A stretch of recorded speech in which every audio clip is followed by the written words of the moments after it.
Hello, and welcome to the lecture on 1001 Nights, a medieval frame story from World Lit 1. This is Dr. Jennifer Kramer. What is a frame story or a frame narrative?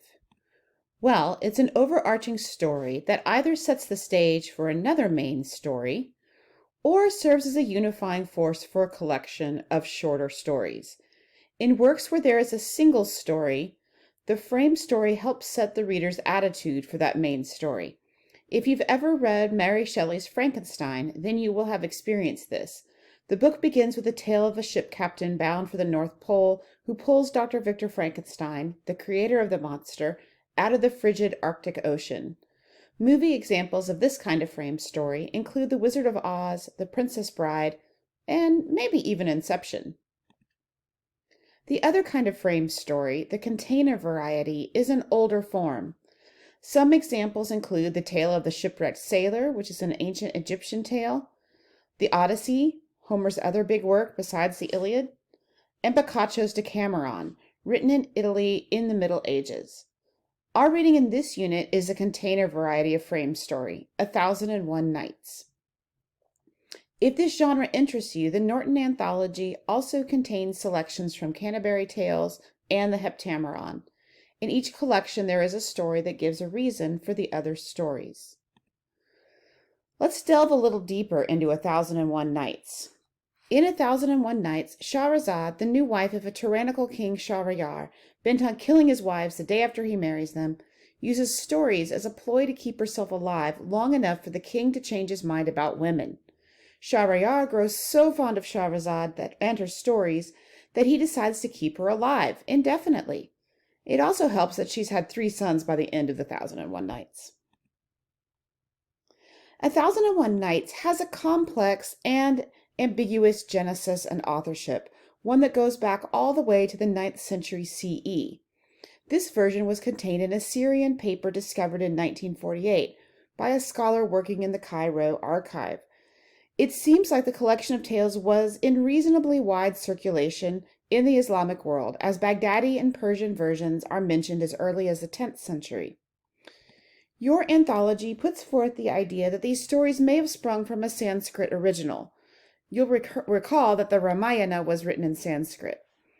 The frame story structure allows this work to be extremely fluid, as new stories can always be added to the list as Shahrazad adds nights to her life. The scholar Paolo Lemus Horta postulates that there were 2 centers of distribution for 1001 Nights, an eastern center based in Cairo and Damascus, and a western one based in Maghreb, a region of northwest Africa. It was the tales from the Maghreb that were entered into European consciousness, traveling through Muslim Spain and thence to Italy, where they influenced Boccaccio, another writer of frame stories, whom we will not have time to meet, although you'll see a brief mention of him. There are 7 extant or still existing and largely complete copies of 1001 Nights from the Middle Ages located in various places. The earliest one dates from around 1190 CE. There are about 20 stories in common among these 7 old copies, and there is no scholarly agreement on which of the 7 versions is the most authentic. How did the West first encounter the entirety of 1001 Nights? In the 1600s, an unnamed Egyptian compiled 1001 Nights from various stories, Arabian, Persian, and Indian, which he related in colloquial Arabic. Antoine Galland translated this collection into French in 1704, and other versions in other European languages followed closely. The English translation first appeared in 1706. This collection featured some of the more famous tales we still think of today, the tales of Sinbad the Sailor, of Ali Baba and the 40 Thieves, and of course Aladdin, although this story may actually have had its roots in China. You will see in the selection for this week's reading the beautiful young daughter of the vizier, Shahrazad, offer herself up as the tyrannical King Shahriyar's next bride. Shahriyar's former wife has been supremely unfaithful, and he has decided to get his revenge upon womankind by marrying a new wife each night and killing her in the morning. Shahrazad keeps herself alive by spinning stories. Think about the overall frame story purpose as you interpret the tale of the merchant and the demon. Also think about how the disadvantaged sex, females, are able to stay alive and prosper under this terrible situation.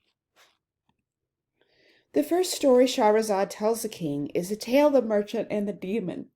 This is the only one included in the Norton anthology, but it's a doozy, covering 8 nights. You'll see Shahrazad stopping at key points, creating cliffhangers to encourage the king to come back the next night, like a modern-day soap opera. She also employs another clever strategy to extend her tale. She puts stories within stories in a technique called nesting.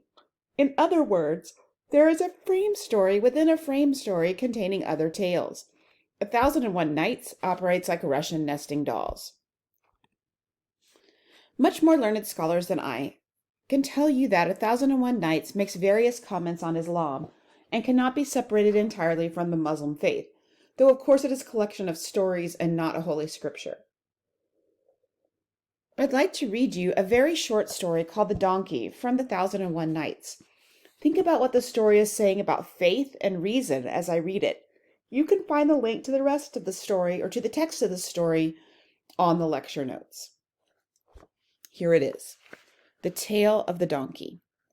It is related that a pair of tricksters once saw a simpleton leading a donkey by its halter along a deserted road. "I will steal that beast," said one of them to his companions, "and make an ass of its master. Follow me, and you shall see." He went up behind the simpleton without a sound, and, deftly loosing the halter from the donkey, placed it round his own neck. He then jogged along as though nothing had happened. When his friend had safely made off with the beast, the thief abruptly halted and would not yield to the repeated jerks of the rope. Looking over his shoulder, the simpleton was utterly confounded to see his donkey transformed into a human being. "Who in heaven's name are you?" he cried. "Sir," replied the thief, "I am your donkey, but my story is marvelously strange. It all happened one day when I returned home very drunk, as was my custom. My pious old mother received me with an indignant rebuke and pleaded with me against my evil ways. But I took up my staff and beat her, whereupon she invoked Allah's vengeance, and I was instantly transformed into the donkey, which has faithfully served you all these years. Today the old woman must have taken pity on me and prayed to Allah to change me back into human shape." "There is no strength or help save in Allah," cried the simpleton. "I beg you to pardon the treatment you have received at my hands, and all the hardships you have endured in my service." He set the robber free and returned home in a pitiful state of bewilderment and rejection. "What has happened to you, and where is your donkey?" asked his wife. When he had related to her the strange story, the woman began to wring her hands, crying, "The wrath of Allah will be upon us now for having used a human being so brutally." And she fell down penitently on her knees, reciting verses from the Quran. For several days afterwards, the simpleton stayed idle at home. At length his wife counseled him to go and buy another donkey in order that he might resume his work. So he went off to the marketplace, and as he was inspecting the animals put up for sale, he was astounded to see his own donkey amongst them. Having identified the beast beyond all doubt, the simpleton whispered in his ear, "The devil take you for an incorrigible wretch! Have you been drinking and beating your old mother again? By Allah, I will not buy you a second time." So, who comes out ahead in this story? The simpleton and his wife, or the tricksters? Is this story arguing that faith must be combined with reason? What do you think? That's all for now. I hope you enjoy the tale of the demon and the merchant.